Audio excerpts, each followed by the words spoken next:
Hello student, ফিরে আসলাম একটা ক্লাসে। করাবো সপ্তম শ্রেণীর গণিত। চলো এই বইটা হাতে নাও এবং চলে আসবো আমরা অধ্যায় 11 নম্বর অধ্যায় ভগ্নাংশের বর্গমূল। এই অধ্যায় থেকে আমরা চলে আসবো কষে দেখি 11.2। তো এখান থেকে তোমাদের অঙ্কগুলো দেওয়া হয়ে গেছে, ঠিক আছে। আগের ক্লাসগুলো তোমরা দেখো, এই অঙ্কগুলো আমরা করে দিয়েছি আগের ক্লাসগুলোতে। আজকের ক্লাসে যে অঙ্কগুলো আছে 9 থেকে কষে দেখি 11.2 9 থেকে আমরা করাবো। তোমরা পেজ নাম্বার 145 পেজে চলে আসবা। চলো আমরা দেখে নেবো আজকের ক্লাসের যে 9 নম্বর অঙ্কটা আছে। চলো কী বলছে দেখো। 9 নম্বর প্রশ্নটা এখানে বলছে কোন দশমিক সংখ্যাকে সেই সংখ্যা দিয়ে গুণ করলে গুণফল এত হবে। দেখো আমাদের যে প্রশ্নটা বুঝতে হবে আগে, ধরো আমি তোমাদের যদি বলি যে গুণফল বলে দিয়েছে কোন সংখ্যাকে সেই সংখ্যাতে গুণ করলে, মানে এই যে ধরো একটা সংখ্যা 16 আছে, তাই তো। তো 16 একটি সংখ্যা আছে, তাহলে কোন সংখ্যাকে সেই সংখ্যাতে গুণ করলে 16 হবে। যদি আমি বলি যে 4 সংখ্যা, দেখো 4কে যদি 4 দিয়ে গুণ করো, দেখো 4 4 16, তাহলে গুণফলটা 16 বলে দিয়েছে। মানে কোন সংখ্যাকে সেই সংখ্যাতে গুণ করলে গুণফল 16 হবে। এখানে গুণফলটা বলে দিয়েছে, তাহলে আমরা সেই সংখ্যাটা আনবো কী করে। এই যে কোন সংখ্যা, এই যে সংখ্যাটা আছে, তাহলে এই 16-এর বর্গমূল করে কিন্তু সেই সংখ্যাটা আসবে। 16-এর বর্গমূল করলে 4 আসবে। সেইভাবে কিন্তু আমাদের এখানে করতে হবে। তাহলে এই যে বলেছে কোন দশমিক সংখ্যাকে সেই সংখ্যা দিয়ে গুণ করলে গুণফল এত হবে, তাহলে এই সংখ্যাটার যে গুণফল যেটা দেওয়া আছে, এই গুণফলটাকে বর্গমূল করতে হবে। তখনই আমরা সেই সংখ্যাটা পেয়ে যাব, নির্ণীয় সংখ্যাটি পেয়ে যাব। তাহলে আমরা এখানে অতএব যে লিখব নির্ণীয় সংখ্যাটি, এই সংখ্যার গুণফলটাকে আমরা বর্গমূল করে দেখাবো। বর্গমূল বলতে আমরা √ওভার দিয়ে দেবো 1.1025 এর বর্গমূল করব। আমরা বর্গমূল করার জন্য আমরা দশমিকটা তুলে দিতাম, তাহলে উপরের যে সংখ্যাটা আছে বসিয়ে দেবো। আর দশমিক তুলে দিলে দশমিক জন্য 1, আর 4টা সংখ্যা আছে 4টা 0 বসিয়ে দেবা। আচ্ছা, এবার আমরা এই যে সংখ্যাটা আছে এখানে যদি আমি লিখি, এই যে দেখো এখানে লিখছি আমি 11.025 এই সংখ্যাটার বর্গমূল করব। এই যে সংখ্যাটা আছে, চলো বর্গমূলটা আমি এখানে করে দেখাচ্ছি। ডান দিক থেকে জরা দিতে হবে, এভাবে টান দাও। 1 বাঁচলো না, 1-এ নিয়ে কাজ, তাই 1 1-এ 1 দিতে হবে, 1 1-এ 1 1 1 মিলে গেল। তো আমাদের প্রথম জরা যেটা 10 নামাবো। আচ্ছা, এখানে একটা টান দিয়ে এই 1-এর ডবল বসাবো, 1-এর ডবল 2। এখন দেখো 2-এর পাশে 1 নিলেও আমাদের এটা কী হবে, ছোটো হয়ে যাবে। তাহলে আমাদের বড় দরকার, তার জন্য আমি আরেকটা জোড়া নামাবো, যেটা 25 ছিল আমাদের। দেখো দুটো জোড়া নামানো হয়েছে, তার জন্য এখানে একটা 0 নিতে হয়। এখানে 0 নিলে এখানেও 0 নিয়ে নেব, কারণ 10-এর ডবল 20 হয়ে যাবে। এবার দেখো আমরা যদি এখানে 5 বসাই না, 5 বসালে 5 দিয়ে গুণ করো, এটা চলে আসবে। 5 5-এ 25-এর 5, হাতে থাকলে 2, 5-এর 0 0, আর 2 বসে যাবে, 5 দিয়ে 10। তাহলে আমাদের 5 দিয়ে মিলে গেছে। তাহলে আমাদের যে উপরে বর্গমূলটা আমরা কত পেয়ে গেলাম, 105 পেয়ে গেলাম। আর নিচের বর্গমূলটা যেভাবে দেখাতাম আগের ক্লাসগুলোতে, 1-এর বর্গমূল 1 নিয়ে নাও। দেখো 0 4টা আছে না, তাহলে এখানে 2টো 0 নিয়ে নেবা। এবার দশমিক, দেখো এটা দিয়ে ভাগ করলে পরে 2টো 0, 2টোর পর দশমিক, 1.05। এই যে আমাদের নির্ণীয় সংখ্যাটি, এটা কিন্তু আমাদের অ্যান্সার। ঠিক আছে, বর্গমূল করে নিলে পরে আমরা কিন্তু সেই সংখ্যাটি পেয়ে যাব। মানে এখানে যেটা প্রশ্ন বলেছিল যে সেই সংখ্যা এই সংখ্যা, মানে এই সংখ্যার সঙ্গে এই সংখ্যা যদি গুণ করা হয়, তাহলে গুণফলটা কিন্তু এই সংখ্যাটা আসবে। ঠিক আছে, যেটা আমি এখানে তোমাদের বুঝালাম। পরে আমরা চলে আসবো 10 নম্বর প্রশ্নটা।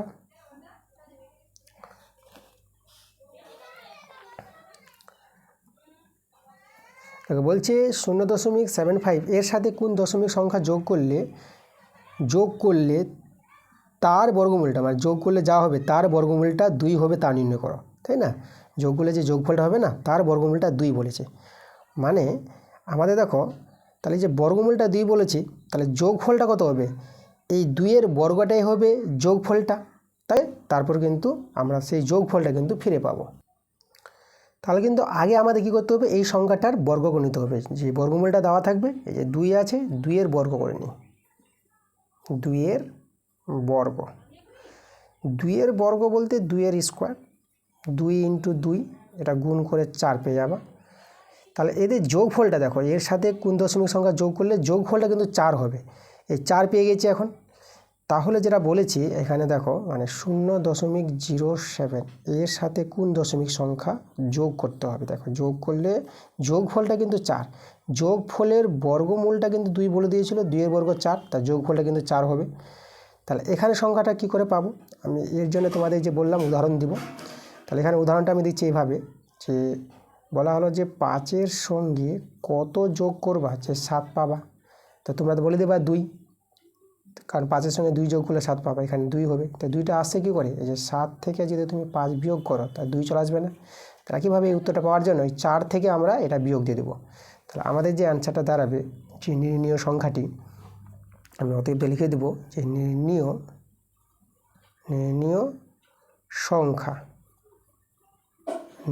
সংখ্যাটি আমরা পাবো এই যে 4 থেকে বিয়োগ দিয়ে দেবো এই সংখ্যাটা, মানে এই সংখ্যাটা আমরা বিয়োগ দিয়ে দেবো, তাই না, যে সংখ্যাটা এখানে আমাদের বলেছে।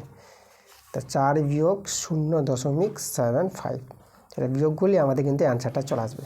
তাহলে বিয়োগটা আমি তোমাদের এখানে দেখাবো, 4.00।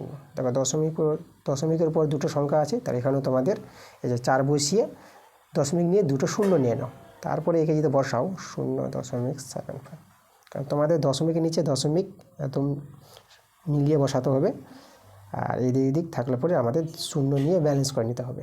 এখন বিয়োগ করব আমরা, 5×10 5 দিলে এটা 9 হয়ে গেল, 7×9 এটা 2 দিলে এই যে দশমিকের নিচে দশমিক বসে যাবে, এখানে ধান নেওয়া হয়েছিল, এই 4টা 3 হয়ে যাবে আমাদের। তাহলে আমরা যে পেয়ে যাবো অ্যান্সারটা 3.25, ঠিক আছে, এই যোগফল এটা হবে। তাহলে আমাদের সেই সংখ্যাটা কিন্তু এভাবে আমাদের অ্যান্সারটা বের করে দেখাতে হবে। পরে আমরা চলে আসবো 11 নম্বরটা। দেখো 11 নম্বরটা আমাদের যেটা বলেছে, এই যে সংখ্যাটা আছে 48.09, এত থেকে কোন দশমিক সংখ্যা বিয়োগ করলে, এবার বিয়োগ বলেছে, বিয়োগ করলে বিয়োগফলের বর্গমূলটা এটা হবে, বিয়োগফলের বর্গমূল, তাহলে এর বর্গটাই বিয়োগফল। তাহলে আমাদের এর বর্গ কিন্তু করে নিতে হবে। এই টাইপের প্রশ্নগুলোর বর্গমূল বলা থাকলে আগে বর্গটা করে নাও এই সংখ্যার। তাহলে আমরা দেখো 11 নম্বরটা 5.7 আছে, এর কিন্তু আমরা বর্গ করে নেব, এর বর্গ বলতে এই যে 5.7 তার হোল স্কোয়ার, 5.7 গুণিত 5.7, বর্গটা এভাবে ভাঙানো হয়, দুবার গুণ। এবার আমাদের গুণ করে নিতে হবে 5.7 আর 5.7 আমরা গুণ করব। চলো দেখো গুণটা আমি এখানে দেখাই, 7 7 49 9, হাতে ধরো 4, 7 5 35, 35 4 39। এবার 5 7 35 5, হাতে ধরো 3, 5 5 25, 25 আর 3 28, 9 9 5 14 4, হাতে 1, 8 3 11, হাতে রেখে 12, হাতের 1 থাকলো 2 আর 1 3। দেখো এবার দুটোর পর দশমিক, এই যে দশমিক বসাবো, একটার পর দুটোর পর দশমিক এখানে বসিয়ে দেবো। তাহলে এভাবে সংখ্যাটা দাঁড়ালো। আমরা এখানে লিখে দেবো এদের গুণফলটা 32.49, ঠিক আছে, এই যে আমাদের দেখো। তাহলে এখন আমরা পেয়ে গেছি সেই বিয়োগফলটা পেয়ে গেছি। এবার যেটা প্রশ্ন করেছিল যে এর সাথে কোন দশমিক সংখ্যা বিয়োগ করলে বিয়োগফলটাও হবে, এটা হবে। এখন মানে আমাদের যেটা জানতে চেয়েছে যে এখানে আমি তোমাদের যে বলি যে এর সাথে এই যে 48.09 এর সাথে কোন দশমিক সংখ্যা বিয়োগ করলে পরে এই যে বিয়োগ করা হবে, এখানে কোন সংখ্যাটা হবে যে বিয়োগ করলে বিয়োগফলটা হবে, এটা বিয়োগফলটা হবে 32.49, তাই না, এই সংখ্যাটা জানতে চেয়েছে। আবার উদাহরণ দিব তোমাদের, আমি এখানে যে বলি যে 7 থেকে কত বিয়োগ করলে 5 হবে। দেখো তো এখানে বলে দেবা 2, 7 থেকে 2 বিয়োগ করে 5 হবে, তা 2টা আসবে কী করে, এই যে 7 থেকে যদি 5 বিয়োগ করো তখনই 2। একইভাবে যেভাবে এটা থেকে এটা বিয়োগ করে অ্যান্সারটা পেলাম আমরা এখানে যে 2টা, তাহলে কীভাবে এটা থেকে এটা বিয়োগ করে এখানে অ্যান্সারটা পাবো। তাহলে এটা তো আমাদের এইভাবে রাফ বুঝালাম তোমাদের, এগুলো রাফ। তাহলে অতএব যে আমাদের দেখো যে নির্ণীয় যে সংখ্যাটি হবে, আমি এখানে লিখে দেবো নির্ণীয় সংখ্যাটি আমরা পাবো, নির্ণীয় সংখ্যাটি আমরা কত পাবো, আমরা এই যে এটা থেকে মানে এদিক কাটা থেকে বিয়োগ দেবো, তাই তো। তাহলে এটা আগে লিখবো আমরা 48.09, যে সংখ্যাটা আমাদের এখানে প্রশ্নে বলে দিয়েছিল 48.09, এটা থেকে এটা কিন্তু আমাদের মানে এর বর্গটা বিয়োগ দিতে হবে। যে বর্গটা আমরা পেয়েছি কত, এই যে 32, এই যে বর্গটা পেলাম 32.49। এই বিয়োগফলটাই কিন্তু আমাদের অ্যান্সার দাঁড়িয়ে যাবে। ঠিক আছে, তো চলো বিয়োগটা আমি করে দেখাই। বিয়োগটা আমি দেখো বসিয়ে করাচ্ছি। আমি বিয়োগটা এই জায়গায় করি, 48.09 আর এখানে 32.49, আমাদের 0 আছে। তো বিয়োগ যদি করো 9 আমাদের এটা 0 হয়ে যাবে, আর এটাতে আমাদের 0 আছে। 4 কত হলে 10, 0কে 10 ধরতে হয়, এটা 6 দিলে দশমিক বসাও, এটা 7 হয়ে যাবে যেহেতু এটাকে 10 ধরেছ। তাহলে 2 কত হলে 7, এটা আমাদের 5 দিলে। আর এটা আমাদের দেখো এটা ধার এখানে শোধ হয়ে গেছে, 4 আছে, 3 কত হলে 4, এটা 1 দিলে। তা দেখো আমাদের যে অ্যান্সারটা দাঁড়ালো এখানে কত পেয়ে গেলাম আমরা কিন্তু অ্যান্সারটা পেয়ে গেলাম দেখো 15.60। আচ্ছা 15.60। দশমিক ডান দিকে তোমরা 0টা বাদ রাখতে পারো, 0 রাখতেও পারো, 0 নাও রাখতে পারো। আমরা 0টা যে বাদ দিয়ে দিই তাহলে 15.6 এটা হবে আমাদের কিন্তু অ্যান্সার। ওকে,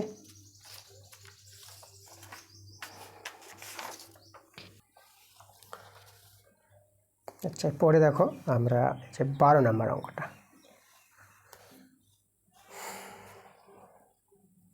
দেখো 12 নম্বর প্রশ্নটা বলছে 0.0000328 এই যে সংখ্যাটা আছে, এই দশমিক সংখ্যাটা, এত থেকে কোন ক্ষুদ্রতম দশমিক সংখ্যা বিয়োগ করলে বিয়োগফল একটি পূর্ণবর্গ সংখ্যা হবে।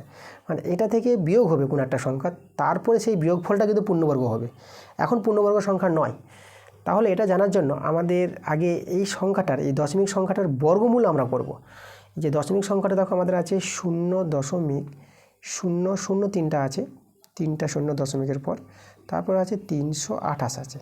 তা দেখো আমরা যদি একে বর্গমূল করি তাহলে ডান দিক থেকে জোড়া মারতে হয়। এই যে ডান দিক থেকে আমি জোড়া মেরে দিলাম। এবার দশমিক নিয়ে যে বর্গমূল তোমাদের দেখায়নি এর আগে, দেখো দেখে নাও, দশমিক রেখে আমরা বর্গমূলটা করব। এখানে দশমিক উঠিয়ে বর্গমূল করব না, যেহেতু এটা পূর্ণবর্গ সংখ্যা নয়, এই পুরো বর্গমূল আসবে না। তা আমরা তবু বর্গমূল করার চেষ্টা করছি। দেখো তাহলে লক্ষ্য করে এখানে প্রথমে আমাদের যে 0 আছে, তাই তো, তাহলে এই দশমিকটা কিন্তু উঠে এই জায়গায় চলে আসবে এখানে। এবার আমাদের এই 0টা যদি আমি নামাই, দেখো এই যে 0, তাই তো, তাহলে এই যে 0 আমাদের এই দুটো 0 বাদ দিয়ে আমাদের এখানে একটা 0 চলে আসবে। তাহলে আমাদের এই জায়গায় নামবে কত, নামবে আমাদের এই যে 03 নামবে। এখন এই যে 03, তাহলে এখন এই 03কে নিয়ে কাজ করব। তাহলে 03কে নিয়ে যদি কাজ করি, মানে এখানে তো 0 দাম নয়, 3 আছে, তাহলে এখানে আমাদের কত নিতে হবে, এই জায়গায় আমাদের 1 নিতে হবে, কারণ 2 নিলে 2 দিয়ে 4 হয়ে যাবে, 3-এর চেয়ে বড়। তাহলে 1 নিব আমরা, 1-1কে, এই যে 1-1কে 1। তাহলে এবার যদি আমরা বিয়োগ করি এখানে, তাহলে বিয়োগ করে দেখো কত দাঁড়াবে, আমাদের দাঁড়াবে এখানে 1 কত হলে 3, এটা হয়ে যাবে আমাদের 2 দিলে। এবার এখানে আমি একটা টান দেব, এখানে দশমিকগুলো ভুলে যাও, শুধু সংখ্যাটা লক্ষ্য করো, 1 আছে, তাহলে 1-এর ডবল করবা তোমরা, 1-এর ডবল 2। এবার এই 28কে আমরা নামাবো। এবার 2-এর পাশে কোনো সংখ্যা বসাবা, আমি 2-এর পাশে 8 বসাচ্ছি। এই যে 8 বসালে দেখো আমি 8 দিয়ে গুণ করব। 8 দিয়ে যদি গুণ করো তাহলে 8-8 64, 4, 8-8 64, 4 হাতে থাকলো আমাদের 6, আর 8 দিয়ে 16, 16 আর 6 22, এই যে আমাদের 22, এটা আমাদের 4 আছে। ঠিক আছে, এখানে বিয়োগ করলে এটা 4 নেমে যাবে, আর তো কোনো সংখ্যা নাই, আমাদের 4 নেমে গেল। তাহলে এই যে আমাদের ভাগশেষটা রয়ে গেলো এটা, তাহলে এটা আমাদের বেশির পড়ছিল। মানে এখানে যদি আমাদের এই যে 8টা যদি 4 হতো না, তাহলে 8টা যদি 4 হলে কিন্তু আমাদের এই বর্গমূলটা হয়ে যেত, এই যে এটা মিলে যেত আমাদের, তখন এটা আমাদের বর্গমূল দাঁড়িয়ে যেত। তো এখন যেহেতু আমাদের এটা দেখো এটা বেশি আছে, তা বলেছে কত বিয়োগ করতে হবে, এই যে সংখ্যাটা থেকে কত বিয়োগ করতে হবে। তাহলে আমাদের এই যে বিয়োগটা এখন বলতে পারবো, শুধু 4 বলতে পারবো না, যেহেতু এখানে দেখো দশমিক দিয়ে সংখ্যাগুলো আছে।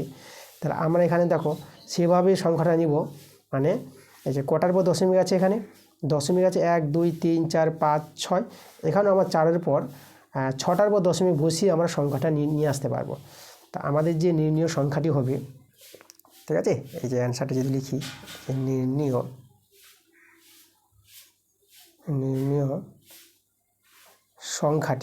সংখ্যাটি দেখো কীভাবে পাবা। এই যে দেখো এই যে 4টা আমি বসালাম এখানে, এবার দেখো এখানে কতগুলোর পর দশমিক আছে, ততগুলোর পর দশমিক কিন্তু বসিয়ে দিবা অ্যান্সারটা পাওয়ার জন্য।